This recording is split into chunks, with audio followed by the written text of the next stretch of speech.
Saudara-saudari yang dicintai Tuhan, salam sehat buat kita semua.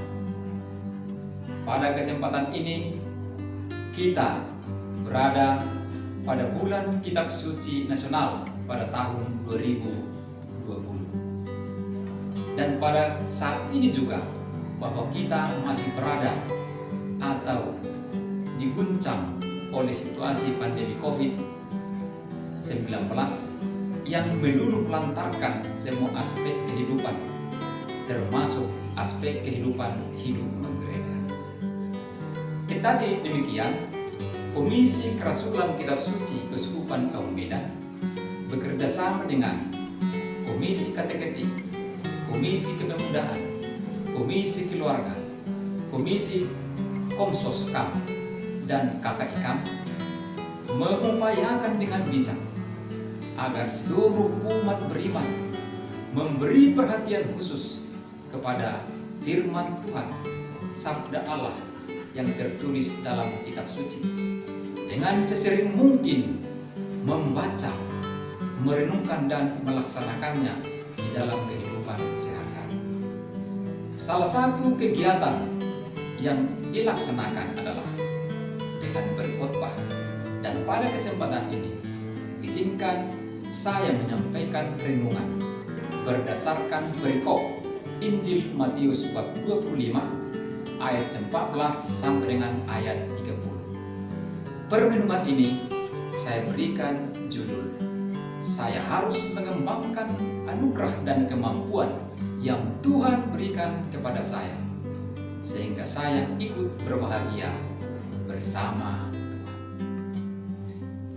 Saudara-saudari yang terkasih, ada satu lagu yang sering kita dengar atau barangkali kita sendiri tahu dan sering menyanyikan lagu itu. Lagu itu adalah "Hidup Ini Adalah Kesempatan." Saudara-saudari yang dicintai Tuhan, isi dan muatan lagu ini sangat sesuai dengan bacaan Injil Matius bab 25 ayat 14 sampai dengan ayat 30 yang menjadi sumber inspirasi renungan ini, yang mengisahkan tentang perumpamaan tentang talenta. Barangkali kita bertanya, gimana hubungannya? Mari kita dalami dengan baik apa yang terkandung di dalam perumpamaan ini. Yesus dalam menyampaikan ajarannya sering memakai perumpamaan. Dalam setiap perumpamaan ada hal yang mengumpamakan dan ada juga yang diumpamakan. Kalimat pertama yang disampaikan Yesus ditegaskan, kerajaan surga sama seperti. Kalimat yang mengatakan sama seperti jelas menegaskan suatu perbandingan antara hal yang duniawi dengan hal yang rohani. Tentunya maksud utama Yesus adalah hendak menyampaikan apa yang bersifat rohani. Unsur-unsur yang mengumpamakan itu jelas terlihat dari seorang tuan memanggil hamba-hamba, mempercayakan seluruh hartanya, kemudian dia pergi ke luar negeri. Yang seorang diberi 5 talenta, yang satu lagi 2 talenta, dan yang satu orang lagi 1 talenta. Masing-masing menurut kesanggupannya. Lalu tuan itu pergi. Dan apa yang dibuat oleh hamba-hamba itu? Yang menerima 5 talenta segera pergi dan menjalankan uang tuannya itu, lalu mendapat laba 5 talenta. Hamba yang menerima 2 talenta pun berbuat demikian dan memperoleh laba 2 talenta. Sedangkan hamba yang menerima 1 talenta, ia pergi menggali lubang dan menyembunyikan, masukkan ke dalam tanah uang tuannya. Akhirnya pulanglah tuan hamba-hamba itu, lalu mengadakan perhitungan dengan hamba-hamba itu. Hamba yang menerima 5 talenta dan 2 talenta datang kepada tuannya, dan tuan mengapresiasi sikap mereka dengan perkataan, "Baik sekali perbuatanmu, hai hambaku yang baik dan setia. Engkau telah setia memikul tanggung jawab dalam perkara kecil. Aku akan memberikan kepadamu tanggung jawab dalam perkara yang lebih besar. Hasilnya, masuklah dan turutlah dalam kebahagiaan Tuhan." Sedangkan hamba yang menerima 1 talenta itu, dia datang dengan laporan yang disertai dengan sikap emosional, dan akhirnya dia dijuluki sebagai hamba yang jahat dan malas, dan akhirnya dicampakkan ke dalam kegelapan yang paling gelap. Saudara-saudari yang terkasih, sebutan yang disampaikan oleh Tuhan kepada hamba-hamba itu yang menerima 5 dan 2 talenta adalah, baik sekali perbuatanmu, hai hambaku yang baik dan setia. Pernyataan ini didasarkan karena mereka mengembangkan anugerah dan kemampuan yang diberikan kepada mereka. Sebaliknya sebutan jahat dan malas kepada orang yang tidak mengembangkan anugerah dan kemampuan.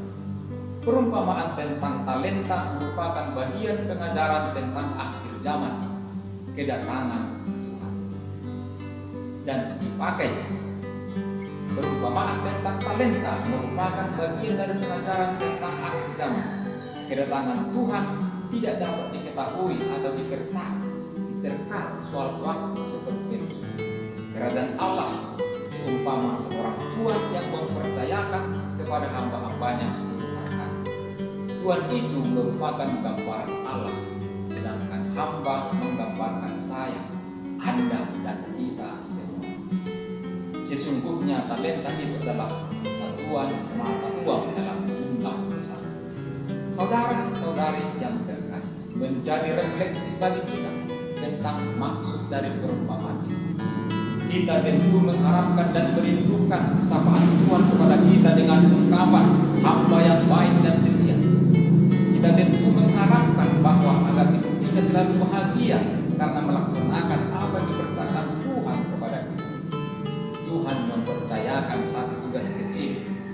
Misalnya saya diberi tanggung jawab menjadi pengurus lingkungan, pengurus gereja, maka saya harus melaksanakan kepercayaan itu dengan sebaik mungkin. Terkadang tuntutan yang saya harapkan tidak sesuai dengan apa yang saya lakukan. Gereja memberi tugas kepada saya menanggapi lingkungan dan saya tidak laksanakan. Malah saya terharapkan mau menjadi orhanger atau pengurus gereja atau pengurus dian pastoral paroki. Mungkinkah itu? Jika paroki mempercayakan tugas sebagai pengurus lingkungan kepadaku, maka saya harus tekuni, kembangkan, laksanakan tugas itu dengan komitmen yang kuat. Maka Tuhan akan memberikan tanggung jawab yang lebih besar. Saudara-saudari yang dicintai Tuhan, Tuhan memberikan anugerah dan kemampuan tanggung jawab kepada setiap orang. Setiap anugerah dan kemampuan itu mestinya diasah, dikembangkan. Orang yang memiliki banyak anugerah dan kemampuan dituntut lebih banyak usaha untuk mengembangkan. Tuhan menghendaki agar kemampuan, potensi yang dipercayakan Tuhan kepada kita kembangkan, kita gunakan bukan saja untuk kepentingan diri sendiri, tapi untuk kepentingan sesama, gereja dan masyarakat. Contoh, kalau Tuhan memberi kemampuan main organ kepada saya, maka saya harus bersedia menjadi organis di gereja tanpa harus dipuji-puji. Kalau suara saya bagus, maka saya harus bersedia menjadi pemasmur di gereja. Kalau paroki memberi tanggung jawab kepada saya menjadi pengurus gereja, maka saya harus kembangkan diri saya sebagai pengurus dengan rajin ikut pembinaan, rajin ikut sermon, sehingga saya makin terampil dalam melaksanakan tugas yang dipercayakan. Tuhan akan mempercayakan pekerjaan yang lebih besar kepada kita jika kita telah setia melaksanakan tugas yang kecil. Walaupun 5 dan 2 talenta sudah termasuk besar jumlahnya, tapi hal itu disebut perkara kecil. Ada hal-hal lain yang lebih besar yang Tuhan dapat berikan kepada kita. Kepercayaan ini bukan kepemilikan, tapi penata layanan. Percayakan tugas yang lebih besar merupakan hadiah yang lebih besar bagi setiap umat. Mengapa sebagian orang justru mengeluh pada saat dibebankan pekerjaan yang lebih besar oleh Tuhan? Tidak perlu mengeluh, karena Tuhan akan berbagi kebahagiaan. Injil Matius bab 24-25 merupakan khotbah tentang akhir zaman. Perkataan masuk ke dalam kebahagiaan kegembiraan Tuhanmu adalah tujukan pada pesta perjamuan. saudara-saudari yang dicintai Tuhan. Bulan Kitab Suci Nasional mengingatkan kita untuk makin rajin membaca dan merenungkan Kitab Suci sebagai salah satu cara untuk mengasah dan mengembangkan kemampuan yang Tuhan berikan kepada saya.